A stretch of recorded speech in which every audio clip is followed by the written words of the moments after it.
Okay, we're back. This is Rand on Real Estate. I'm Greg Rand, your host on 77 WABC and WABCRadio.com.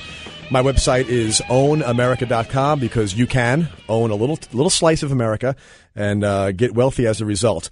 Trish, you've been hanging on through the break. I appreciate it. Trish from Westchester, how are you? Thank you. I'm fine. I want to make sure before I make a remark and ask my question that I heard you correctly when I tuned in. Did I hear you say that you believe that the real estate market is overcorrected? That's correct. Okay, good. I'm glad that I was correct in what I heard. You know, I started investing in the market. I'm in the Westchester Putnam area about 20 years ago, and then subsequent to that, I actually went and I have an associate broker's license. It's my observation that the market is grossly overcorrected, and I think unfortunately some of it is due to government programs, and also it's kind of agent-driven.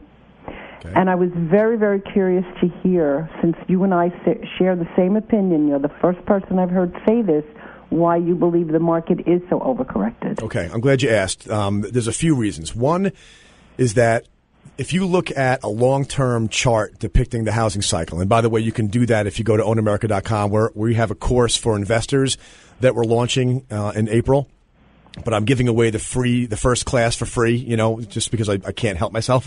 I want people to see this. And the first one is on the housing cycle. And I show several cycles kind of one after the other. And you see this very deliberate, consistent, gradual upward trajectory going back to like World War I. Okay. And then all of a sudden you see these anomalies. You see these blips where they go up too high and then they inevitably come back down again and correct. When you see the way it went in what I call the roaring 2000s, right, the decade we just wrapped up, you see that chart and you know something was wrong. I mean, even if you looked at it in 2006 before anything went bad, you would know that something was going to go bad because this thing just looks like a ski jump at the end, okay? A nice, long, gradual trajectory with a ski jump at the end. Now you see it and it looks like a big just a bump, okay? It goes up and it comes back down again, but it's come back down further.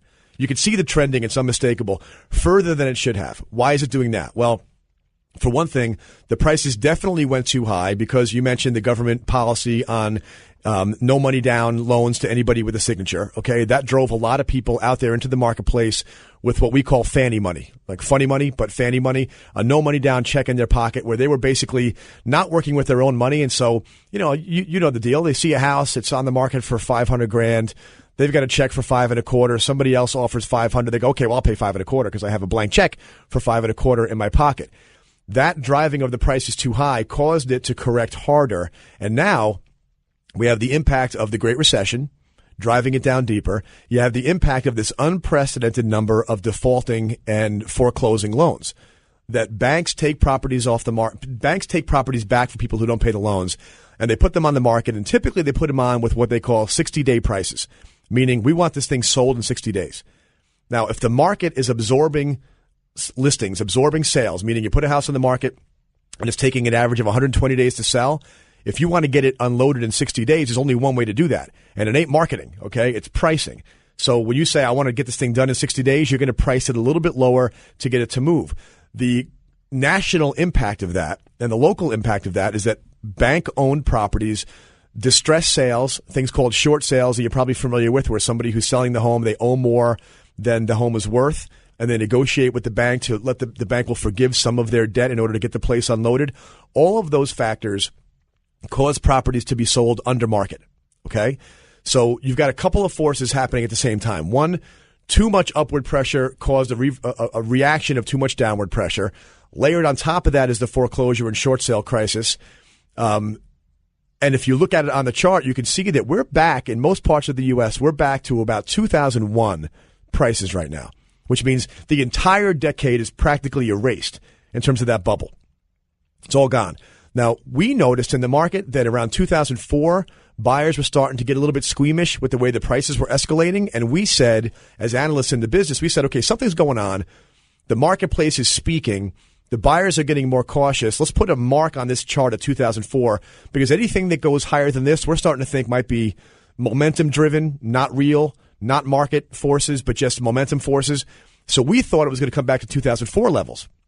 And as soon as it got down below 2004, we started talking about an overcorrection And now that we're at 2001, to me, it's unmistakable. And then you take all that and compare it to the end of the Great Depression, which set us up for 75 straight years of appreciation, or 7 straight decades. A little bit, a couple of bumps along the way, but 7 straight decades after the Great Depression, tied all together, and what you have is an overcorrection. Does that make sense? Trish? I hooked up, but I haven't looked at it yet. But I'm going to go back into it and go through what you suggested. Yeah, I'm not stating this lightly. It really, I've given you a lot of things. I kind of dumped a lot of information on you just now. No, I appreciate that, because actually when I made the remark that I thought some of this is government-driven and even agent-driven, I was referring to today. I thought the government, is just coming out with too many programs. Agents are jumping on top of it. They're trying to push a property that has no distress whatsoever attached to it for a quick sale. And from where I'm standing, and I've observed a lot of what you've said, from where I'm standing, there's I'll say it politely, there's a little bit too much manipulation.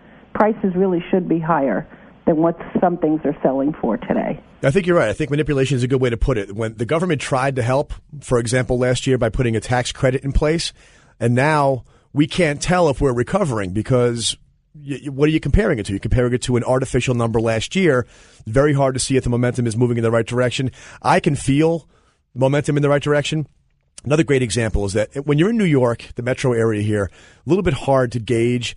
But when you go and look in the places where the foreclosure crisis hit first and hit hardest, California, Nevada, Arizona, Florida, okay?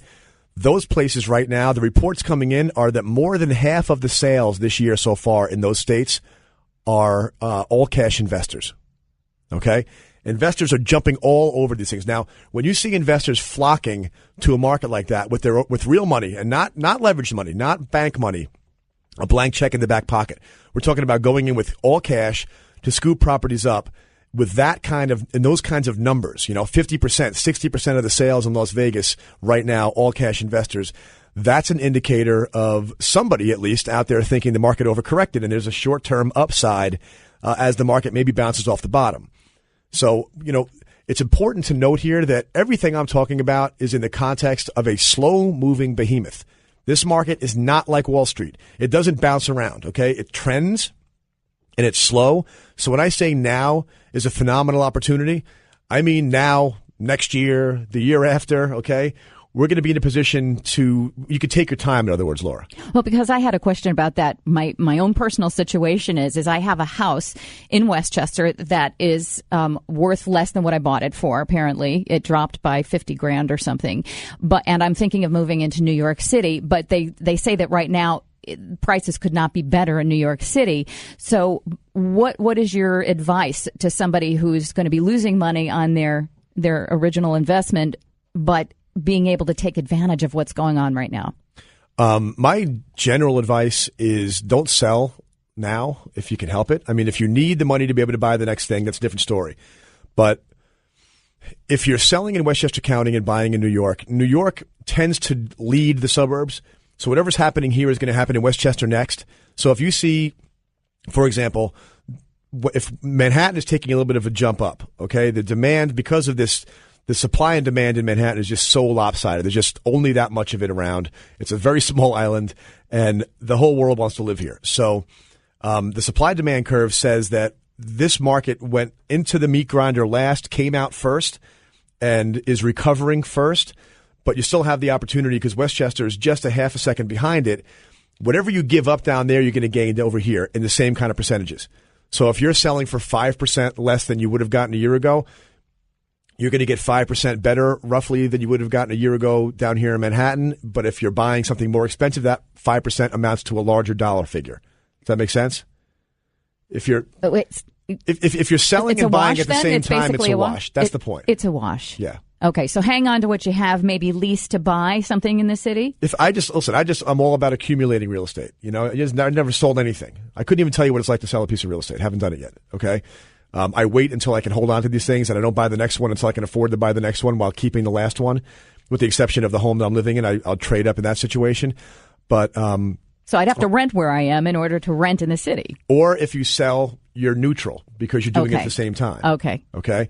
Thank you, Trish, for the call. And I hope that I hope you go to the site because we put a lot of energy into going and compiling those stats because everyone knows the housing market cycles. But where do you see the cycle? Where can you actually go and look at it? OwnAmerica.com has that now, and we're developing more features that are going to be released all throughout this year that allow you to do that kind of analysis on individual counties and cities and just look at the cycle because you get it. You can take a deep breath because you know what's coming next. When you see it happen over and over and over again, it's like as cold as it is right now, we know that it's going to warm up pretty soon, right? Because that's the way the cycle goes. Okay. All right. We have a break coming, and we have time for another call. No, we're going to take a real short one and be Okay. right back with more calls. This is great education. Thanks, Greg. Wow. Okay, back in a minute.